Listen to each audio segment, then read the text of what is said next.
দেশে ছিল এক রাজা, তার ছিল এক রানী আর এক পুত্র। রাজার মনে কোনো দুঃখ ছিল না, তার রাজ্যে প্রজারা সুখে শান্তিতে বসবাস করত। একদিন রাজা মনে মনে ভাবছেন, এ জন্মে তিনি রাজা হয়েছেন, এত সুখ, নিশ্চয়ই গত জন্মে খুব ভালো কিছু করেছিলেন, তার জন্যই এ জন্মে ভগবান তাকে রাজা করে পাঠিয়েছেন। কিন্তু কি এমন পুণ্য করেছিলেন তিনি, তা জানার জন্য রাজার মন ছটফট করতে লাগলো। একদিন মহারাজ পুরোহিতদের বললেন, আমার মনে কিছু প্রশ্নের উদয় হয়েছে, আপনারা কি তার সঠিক উত্তর দিতে পারেন? কেন পারবো না? তা বলুন তো, আমি এই জন্মে রাজা হলাম কেন? এ তো অতি সহজ প্রশ্ন মহারাজ। গত জন্মের পুণ্যের ফলে আপনি এ জন্মে রাজা হয়েছেন। এবার বলুন তো, গত জন্মে আমি কি পুণ্য করেছি? কি পারলেন না তো? এক কাজ করুন, আগামীকাল সারা রাজ্যে ঢোল পিটিয়ে ঘোষণা করে দিন, যে ব্যক্তি আমার পূর্বজন্মের কথা বলতে পারবে তাকে 1,000,000 স্বর্ণমুদ্রা পুরস্কার হিসেবে দেওয়া হবে।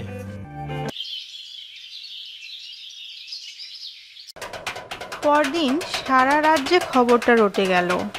সেই রাজ্যে বাস করত এক দরিদ্র ব্রাহ্মণ। তার কানে খবরটা যাওয়া মাত্রই ভাবলো, ইস, যদি কোনো ক্রমে মহারাজের গত জন্মের কথা জানতে পারতাম, তবে আর এত কষ্ট করতে হতো না।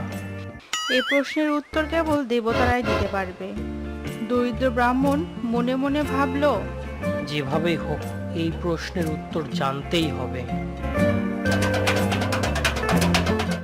ব্রাহ্মণীকে ডেকে বললেন, ব্রাহ্মণী, ও ব্রাহ্মণী, শোনো, আমি সাধনা করার জন্য বনে যাচ্ছি। ব্রাহ্মণের কথা শুনে ব্রাহ্মণী কপাল চাপড়ে বলল, এ তুমি কি বললে? আমি কার সাথে থাকবো? তুমি আমাকেও নিয়ে চলো। ব্রাহ্মণীর কথা শুনলেন না ব্রাহ্মণ। সেই দিনই গৃহত্যাগ করে উপস্থিত হলেন গভীর জঙ্গলে। অশ্বত্থ গাছের নিচে বসে 14 প্রহর দুর্গা নাম জপ করতে লাগলেন। ওং নমো দুর্গায় নমঃ, ওং নমো।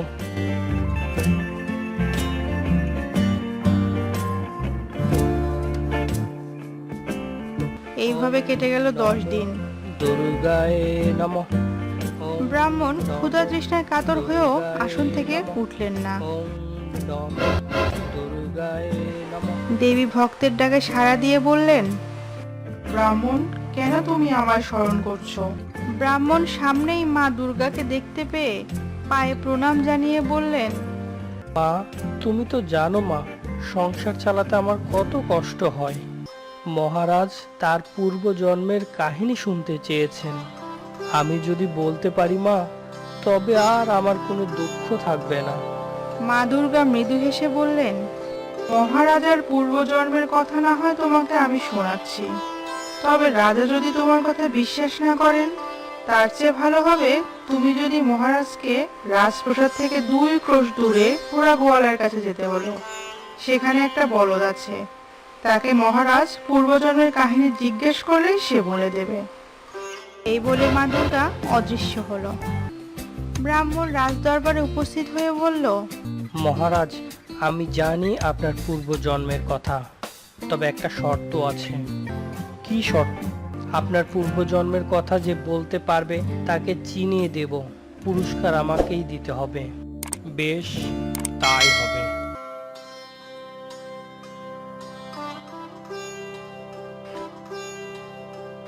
গরিব ব্রাহ্মণের কথা শুনে মহারাজ উপস্থিত হলেন অন্ধ বলদের কাছে। তুমি কি আমার পূর্বজন্মের কথা জানো? মহারাজার কথা শুনে বলদের 2 চোখ দিয়ে জল পড়তে লাগলো। আমি কোনোদিনই ভাবতে পারিনি এই প্রশ্নের জবাব জানার জন্য আপনি আমার কাছে আসবেন। আপনার প্রশ্নের উত্তর দিতে পারবে রাজ্যের উত্তর দিকে যে কালী মন্দির আছে, তার পাশে আছে একটি বট গাছ। সেই বট গাছে বাস করে পেতনিদের রানী। আপনি যদি একাকী নিশুতি রাতে তাকে গিয়ে জিজ্ঞেস করেন, তবে সে সব বলে দেবে। সেই দিন মধ্যরাতে মহারাজ উপস্থিত হলেন অশ্বত্থ গাছের নিচে। পাশেই ছিল শ্মশান। এমনিতেই রাজা ভয়ে ঠক ঠক করে কাঁপছেন। সাহস করে কাঁপা কাঁপা গলায় বললেন, পেতনি রানী, তুমি নাকি আমার গত জন্মের কাহিনী বলতে পারো? পেতনি রানী অশ্বত্থ গাছের মগডালে ঘুমোচ্ছিল। মহারাজের কথা শুনে ঘুম ভেঙে গেল তার। আর মোড়া ভেঙে বাস খায় গলায় বলল, কে রে এখানে? কে আমার ঘুম ভাঙালো? কেড়ে শুনে মহারাজ জ্ঞান হারিয়ে মাটিতে লুটিয়ে পড়ল। জ্ঞান যখন ফিরল তখন সূর্য আকাশের মাঝখানে।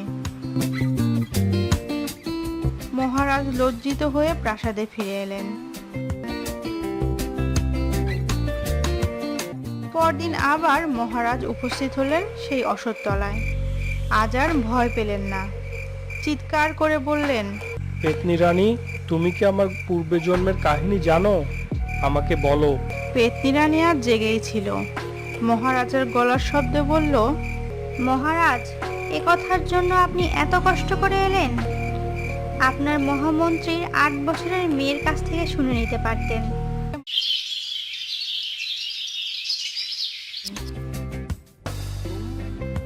পরদিন সকালে মহামন্ত্রী রাজদরবারে উপস্থিত হলে মহারাজ বললেন, মন্ত্রী, আপনার 8 বছরের একটা মেয়ে আছে?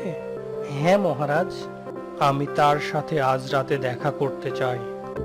মহারাজ, আপনার জন্য আমার বাড়ির দরজা সব সময় খোলা আছে। সেদিন রাতে মহারাজ উপস্থিত হলেন। মহামন্ত্রী বললেন, মশাই, আমি তাহলে অন্য ঘরে যাই। আপনার যা জিজ্ঞাসা করার করুন। মা, এবার বলো তো, আমার গত জন্মের কথা তুমি কি জানো? মহারাজ, অনেক বছর আগের কথা। এ রাজ্যের উত্তর দিকে এক ব্রাহ্মণ তার পত্নী, পুত্র ও পুত্রবধূকে নিয়ে বসবাস করত। তারা ছিল ভীষণ গরিব। সারাদিন ভিক্ষে করে তাদের সংসার চলত। একদিন ভিক্ষা না করলে সেদিন আর খাবার জুটত না। একবার 7 দিন রাজ্যে প্রবল বৃষ্টি হয়। ব্রাহ্মণ ভিক্ষে করতে যেতে পারেনি। 7 দিন উপবাস ছিল তারা। 8ম দিনে আকাশ পরিষ্কার হলে ব্রাহ্মণ ক্লান্ত দেহ নিয়ে ভিক্ষা করতে বেরোলো। কেউ ভালো কথায় বিদায় দিল, কেউ বা ঝাঁঝর স্বরে বলল, ভিক্ষা চাইবার আর সময় পেলে না? 7 দিন কি অঘটনটাই না ঘটলো, আর তুমি এসেছো ভিক্ষা চাইতে? দিনের শেষে অল্প পরিমাণ চাল ডাল নিয়ে বাড়ি ফিরে এলো। ব্রাহ্মণী চালে ডালে মিশিয়ে রান্না করে খেতে দিল। খাবারের পরিমাণ এতই অল্প ছিল যে 4 জনের ভাগে যে পরিমাণ খাবার পড়েছে তাতে একটা শিশুরই পেট ভরবে না। ব্রাহ্মণী স্বামী আর পুত্রকে কলা পাতায় খাবার বেড়ে দিল। তাদের খাওয়া দাওয়া হলে ব্রাহ্মণী আর পুত্রবধূ খাবে। হাত মুখ ধুয়ে সবে মাত্র ব্রাহ্মণী তার ছেলের বউ পাতে হাত দিতে যাবে, এমন সময় 2 জন লোক দরজার সামনে থেকে বলল, মাগো, কে আছো? ক্ষুধা তৃষ্ণায় আমরা ক্লান্ত, কিছু খাবার হবে মা? ব্রাহ্মণ খাবার খাওয়া বন্ধ করে দিল। ব্রাহ্মণকে দেখে ব্রাহ্মণী বুঝতে পারল আজ আর কপালে খাওয়া জুটবে না। এক্ষুনি তার স্বামী সমস্ত খাবার ভিখারিদের তুলে দেবে। সে তখন ইশারায় ছেলের বউকে বলল খাবার নিয়ে অন্য ঘরে চলে যেতে। নিজেও খাবার নিয়ে অন্য ঘরে বসে রইল। ব্রাহ্মণ তখন তার বৌমাকে জিজ্ঞেস করলো, মা, তুমি খাবার নিয়ে অন্য ঘরে চলে যাবে? তা কি করে হয় বাবা? অতিথি সেবা যে মানুষের ধর্ম। আপনি ওদের ভেতরে ডাকুন, আমি এক্ষুনি খাবার বেড়ে দিচ্ছি। ভিখারি 2 জন বুঝতে পারলো ওরা না খেয়ে খাবার দিচ্ছে, তাই তারা বলল, মহাশয়, আপনাদের কর্তব্য দেখে আমি অভিভূত হয়ে যাচ্ছি। তবে এই খাবার 4টে ভাগে ভাগ করুন, আমরা সবাই মিলে খাবো। মহামন্ত্রীর মেয়েটি তার কাহিনী শেষ করে বললেন, মহারাজ, এবার নিশ্চয়ই বুঝতে পেরেছেন ওই সৎ ব্রাহ্মণটি ছিলেন আপনি। গত জন্মের কাহিনী শুনে মহারাজ অভিভূত হয়ে বললেন, আচ্ছা, তবে আমার স্ত্রী পুত্রের কি হলো? মহারাজ, যে অন্ধ বলদটির কাছে আপনি গিয়েছিলেন সেই অন্ধ বলদটি আপনার, আর ওই অশ্বত্থ গাছের পেতনি আপনার গত জন্মের স্ত্রী। আর আমার বৌমার কি হলো? মহারাজ, তার কথা আমাকে জিজ্ঞেস করবেন না। এই বলে মন্ত্রীকন্যা লজ্জায় মাথা নিচু করে নিলেন। মহারাজ বুঝতে পারলেন এই মন্ত্রীকন্যা আর কেউ নয়, গত জন্মে তারই পুত্রবধূ। সঙ্গে সঙ্গে তিনি মহামন্ত্রীকে ডেকে বললেন, আজ থেকে আপনি আমার আত্মীয় হলেন। আপনার একমাত্র কন্যাকে আমি আমার পুত্রবধূ রূপে পেতে চাই। মহামন্ত্রীর কন্যা লজ্জা সেই স্থান পরিত্যাগ করলো।